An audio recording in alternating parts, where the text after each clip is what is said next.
भूपेंद्र पटेल गुजरात के नए मुख्यमंत्री बन गए हैं। उन्होंने शपथ भी ले ली है और मीडिया के तमाम लोग आपको बता ही चुके हैं कि वो प्रधानमंत्री मोदी और अमित शाह के बेहद खास हैं। वो ये भी बता चुके होंगे कि पहली बार विधायक बने हैं, आनंदीबेन पटेल की सीट घाट लोडिया से विधायक बने हैं, पटेल समुदाय से आते हैं, 15 महीने बाद होने वाले चुनाव में पटेल वोटरों की भूमिका अहम है, इसलिए भूपेंद्र यादव को जिम्मेदारी दी गई है, वगैरह वगैरह वगैरह। उनकी खूब खासियतें गिनाई गई होंगी। लेकिन क्या सच सिर्फ इतना ही है या फिर ये कहानी कुछ और है जिसका सिरा सीधे गृह मंत्री अमित शाह, उनकी चाणक्य नीति और उनकी नीति पर उठते सवाल से जुड़ रहा है।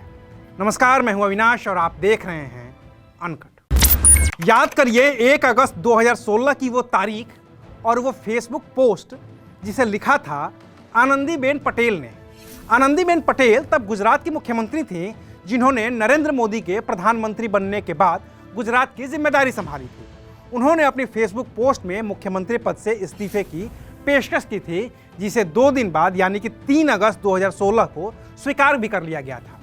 फिर 5 अगस्त को पूरे दिन बीजेपी के राष्ट्रीय अध्यक्ष अमित शाह की मौजूदगी में नए मुख्यमंत्री की तलाश में बैठकें होती रही थीं। इन बैठकों में अमित शाह के अलावा केंद्रीय मंत्री नितिन गडकरी के साथ ही गुजरात बीजेपी के भी कई बड़े नेता शामिल थे।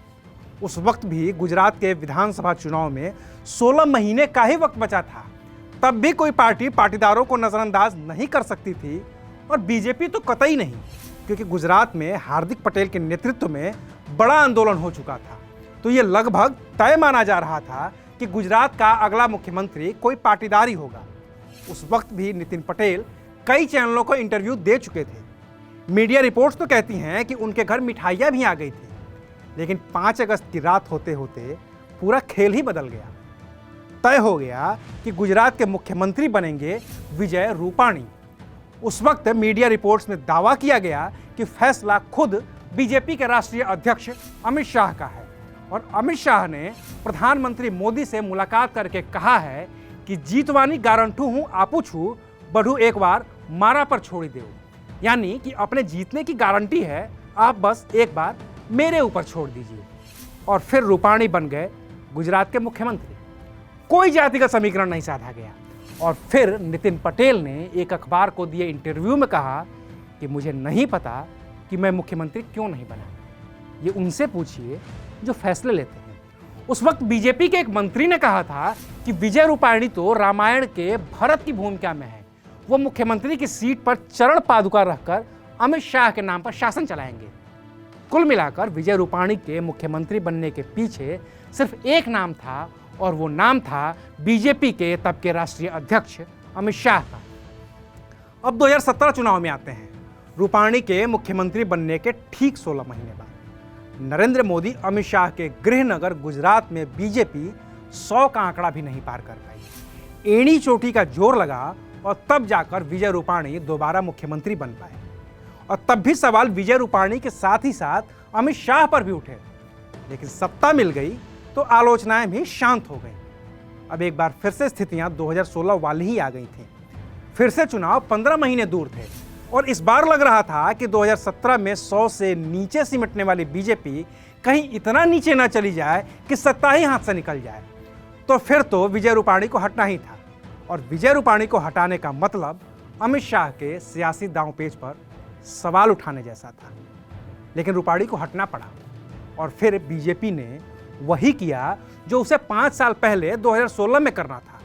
2016 में कोई पाटीदार सीएम नहीं बन पाया क्योंकि अमित शाह का वीटो था और अब 5 साल बाद फिर एक पाटीदार भूपेंद्र पटेल को सीएम बनाया गया और इस बार भी नितिन पटेल सीएम की कुर्सी से दूर ही रह गए। 5 साल पहले 2016 में उनके साथ जो हुआ था वही 2021 में भी दोहराया गया। नितिन पटेल भी खुद को रोक नहीं पाए। जो कहा खुद सुन लीजिए। नितिन भाई घरे जता रहे, नितिन भाई आम કર્યું, ત્યાં કોઈ ભલભલા જતા રહે છે, ત્યાં સુધી જનતાના હૃદયમાં કાર્યકરોના હૃદય। गुजरात में 5 साल के बाद इतिहास ने खुद को फिर से दोहराया। फिर से कई नाम सुर्खियों में आए, लेकिन मुहर ऐसे नाम पर लगी जो बेहद कम चर्चित था। अंतर सिर्फ इतना था कि 2016 में आनंदीबेन पटेल को जब मुख्यमंत्री पद से हटने को मजबूर किया गया था तो आनंदीबेन पटेल बनाम अमित शाह की चर्चा हो रही थी।